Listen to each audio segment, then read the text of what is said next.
মানে শুরু তো ওগু দিয়া শুরু হয়। আর আপনার ওগু হলো আপনার গোপালভোগ। ওগু মানে বর্তমানে আপনার মানে রানিং বাজারও বর্তমানে ওগু চলে, বুঝছেন নি? ওগু হলো আপনার হালকা ফাঁক না, কোনো পুরাপুরি পাকছে না। ওগু আপনার রানিং বাজারও চলে। আর এখনো বালা করে আমের আমদানি হয়েছে না, কেন এখন বর্তমানে শুরু।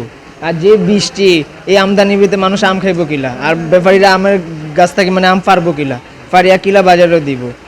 উপরে 70 টাকা মানে বালাটা, আর একটু নর্মালটা আপনার 50 টাকা। সেম রেটও মানে একটু আর কি ডিফারেন্স আছে না, জাত বেজাত এটা আর কি একটু ভালো দীক্ষা মানে একটু ভালো রেট। একটু নর্মাল যেটা মানে আর কি কালো দাগুক থাকে, এরা আপনার 50 টাকা 55 টাকা এরকম বিক্রি করা হয়। তো মানে রানিং অবস্থায় মোটামুটি কাস্টমার আছে, অত বেশি না। আবার আপনার 15-20 দিন পরে মোটামুটি আপনার ফুল কাস্টমার হইব। চাহিদা কম, বুঝলেন? নাহলে বেচা কিনা ঠিকও যদি হতো তাহলে মাল ঠিকও নেওয়া যেত। হ্যাঁ, আমি কিনতে আসছি মাল। এখন আপনি ভালো আম খারাপ আম কিভাবে বুঝবেন? খারাপ আম ভালো আম, যেটা দাগি আম এটা দেখা যাচ্ছে, আর যেটা ভালো আম সেটা ভালো। ওই হিসাবে বেশি লাগেন না আবার, কেন যে আগেরতে একটুকটা আর কি ঠিকও দাম আছে। জাত বলতে আপনি মনে করেন জাত তো মানে ওনার বলে নাম লেখা আছে, প্রত্যেকটা ক্যারের নাম লেখা আছে, ওইটা ওই জাত যে জায়গাতে মাল আসে ওই জায়গায় আপনার নাম লিখে দিতে নামে। ওই আমরা নামের উপরে ভিত্তি করে ওটা জাত দিই, বুঝছেন? যে জাত এখানে আছে লেখা গোবিন্দ ভোগ, তারপর আপনার গোপাল ভোগ, এই ধরনের নাম লেখা আসে। আগে থেকেই কম ছিল, এখন কমে বৃষ্টির কারণে, বৃষ্টির আবহাওয়ার কারণে মাল বিক্রি হচ্ছে না। এই মাল খালি আসে, স্টক থাকে, এই কাস্টমার নেই।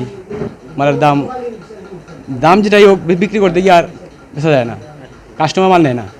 কিছুদিন পরে চাপাই নবাবগঞ্জ থেকে আসবে। আর বর্তমানে এটা হইলো আপনার নাটোর থেকে আসতেছে, এরপরে আপনার সাপার থেকে আসতেছে, সাতক্ষীরা থেকে বেশি আসতেছে। এখন যেগুলো আমটা আসতে সাতক্ষীরা থেকেই বেশি। এখন যে মার্কেটে আম চলতেছে ও বিভিন্ন কোয়ালিটি আম ঢুকে নাই, এটা গোবিন্দভোগ যে আমটা, এই আমটা ঢুকছে। আম পুরা বাদ দিয়েছেন আমক, আর কদিন পরে আম খাইব। এখন কিলাম বেশি ওখানে তো আনের এই 20 টাকা 30 টাকা কেজি কেজি। ওই মার্কেটে কিনে লই, বেসন শহর কিনে লই লইয়া বেশি। আচ্ছা,